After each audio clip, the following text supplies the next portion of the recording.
ชสุเนมะภูจนาวิเวนะเจ้าก็คือเป็นคาถาหัวใจพระพุทธเจ้า10 ชาติแต่ว่าในแต่ละชาตินั้นจะมีพระเตมีใบนะเจ้ามีพระมหาชนกนะเจ้ามีพระสุวรรณสามมีพระภูริทัตนะเจ้าพระพรหมนาคพระวิทูพระเวสสันดรพระจันทราชพระมโหสถพระเนมิราชนะเจ้าเพลงพระเจ้า10 ชาตินี้มีเผยแพร่ทาง YouTube ออนไลน์นะเจ้าต้องขอบคุณคณะผู้จัดทำที่เอาลงทาง YouTube ออนไลน์นะเจ้าก็ได้ทำให้หมู่เฮาได้รับหูถึงแต่ละชาติโดยท่วงทำนองเสียงเพลงนะเจ้าจากกลุ่มของอาร์มทำนะเจ้าต้องขอบคุณและอนุโมทนาบุญโดยนะเจ้าที่เอามาลงในทาง YouTube ออนไลน์นะเจ้าคือจะเป็นสมเด็จพระสัมมาสัมพุทธเจ้านะเจ้าพระปัจเจกพระพุทธเจ้าทุกๆพระองค์นะเจ้าพระโพธิสัตว์เจ้าทุกๆพระองค์พระอรหันต์เจ้าทุกๆพระองค์พระสงฆ์ทั้งหลายก็ขอบารมีธรรมนี้นะเจ้าปกคลุมรักษาคนไทยให้ปลอดภัยแคล้วคลาดจากภัยร้ายที่เฮามองมาเห็นนะเจ้าอย่างภัยร้ายของโควิดนะเจ้าภัยร้ายของจิตมนุษย์ที่ยังแบบพ้นจากอบายภูมิทั้งหลายนะเจ้าและขอกุศลผลบุญที่จากได้ทำบุญนะเจ้าถวายเทียนพรรษาถวายผ้าอังสะและถวายผ้าอาบน้ำฝนก่อนช่วงต้นพรรษานี้ปกห่มรักษาคนไทยทั้งประเทศนะเจ้าบ่ฮู้บารมีบุญของทนายปอจะถึงก่อนนะเจ้าแต่ขอบารมีของพระพุทธองค์นะเจ้าได้โปรดปกปักห่มรักษาคนไทยทั้งประเทศนะเจ้าคือพ้นจากภัยร้ายนะเจ้าในสมัยเก่าก่อนนู้นนะเจ้าการเข้าพรรษานั้นเป็นสิ่งที่พระพุทธองค์และพระสงฆ์สาวกทำมาโดยเป็นปกติด้วยพุทธจริยาวัดนะเจ้าที่จะบอกออกไปจาริกตามสถานที่ต่างๆในช่วงฤดูฝนเนื่องจากว่าการเดินทางนั้นยังลำบากนะเจ้าต้องเดินไปตามคันนาไปเหยียบย่ำรวงข้าวทั้งหลายนะเจ้าทำฮื้อเจ้าบ้านเปิ้นก็ประท้วงกันมานะเจ้าว่าเนี่ยนะกล้าเข้าของเจ้าบ้านได้เสียหายนะเจ้า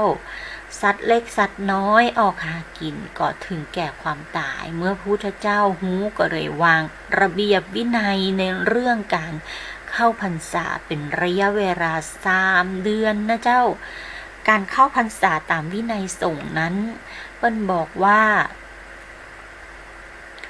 ถ้าใครบอกเข้าพรรษานะเจ้าจะปรับอาบัติแก่พระภิกษุสงฆ์รูปนั้นนะเจ้าเปิ้นมีกฎสงฆ์ที่อธิษฐานเข้าพรรษาจำพรรษาแล้วต้องค้างแรมที่อื่นมาได้นะเจ้า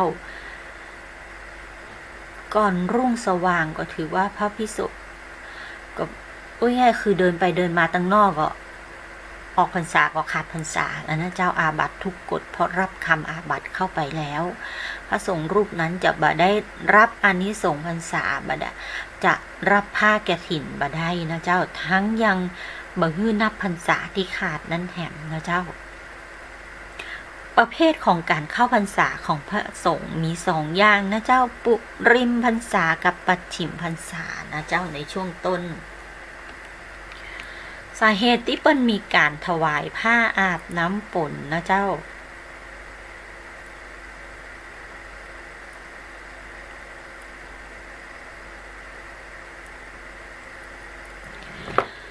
เปิ้นเปลี่ยนผ้าอาบน้ำฝนหรือผ้าวัดศิษาดกนะเจ้าผ ผ้าเปลี่ยนสำหรับอาบน้ำฝนของพระภิกษุสงฆ์เป็นผ้าลักษณะเดียวกับผ้าสบงนะเจ้าโดยปกติเครื่องใช้สอยของพระภิกษุ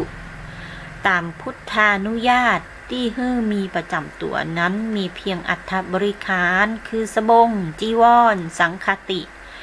เข็มบาทรัดประคตหม้อกองน้ำมีดโกนช่วงหน้าฝนของการจำพรรษาในสมัยก่อนนั้นพระสงฆ์ที่มีเพียงสบงผืนเดียวจะอาบน้ำฝนจำเป็นต้องอาบแบบบ่มีผ้าผ่อนนะเจ้าทำให้ดูบ่เหมาะแก่การจะเป็นนักบวชนะเจ้ามันก็จะเหมือนพวกนอกศาสนา นางวิสาขานะเจ้ามหาอุบาสิกาก็นำผ้าวัสสิสาดกนี้นะเจ้ามาถวายเป็นเลยฮ้องว่าผ้าอาบน้ำฝนเพื่อให้พระภิกษุสงฆ์ได้ใจเปลี่ยนผ้าสบงปกติจนเป็นประเพณีทำบุญสืบต่อกันจนมาถึงปัจจุบันนี้นะเจ้าการถวายผ้าอาบน้ำฝนในพระไตรปิฎกมีว่าพระนางวิสาขานะเจ้าได้มาฟังธรรมที่พระเชตวันมหาวิหารแล้วทูลอาราธนาพระศาสดาและสงฆ์ไปที่บ้านของนางในวันรุ่งขึ้นก็เกิดฝนตกครั้งใหญ่นะเจ้าตกในทวีปทั้ง4พระศาสดาจึงรับสั่งให้พระภิกษุไหลทรงสนานกายพระสงฆ์ทั้งหลายที่บ่มีผ้าอาบน้ำจึงออกมาส่งน้ำดูร่างกายเปื่อยอยู่นางวิสาขาสั่งให้นางทาสีนิมนต์พระภิกษุสงฆ์มารับพระทหารเมื่อนางทาสีไปถึงวัดหันว่าภิกษุเปื่อยกรายก็เข้าใจว่าเป็นพวกชีเปื่อยเป็นพวกนอกศาสนาพุทธก็เลยไปบอกพระนางสาขาว่าวิสาขาว่ามีพระภิกษุสงฆ์นะเจ้ามีก็เลยหาแบบปะอย่างลักษณะนั้นนะเจ้าแต่ด้วยปัญญาของนางวิสาขาก็ทำให้รู้ว่าเหตุการณ์มันเป็นอย่างไรนะเจ้าก็เมื่อนางวิสาขาถวายพระทหารแก่พระภิกษุสงฆ์นะเจ้าก็ได้โอกาสทูลขอพรต่อพระศาสดานะเจ้า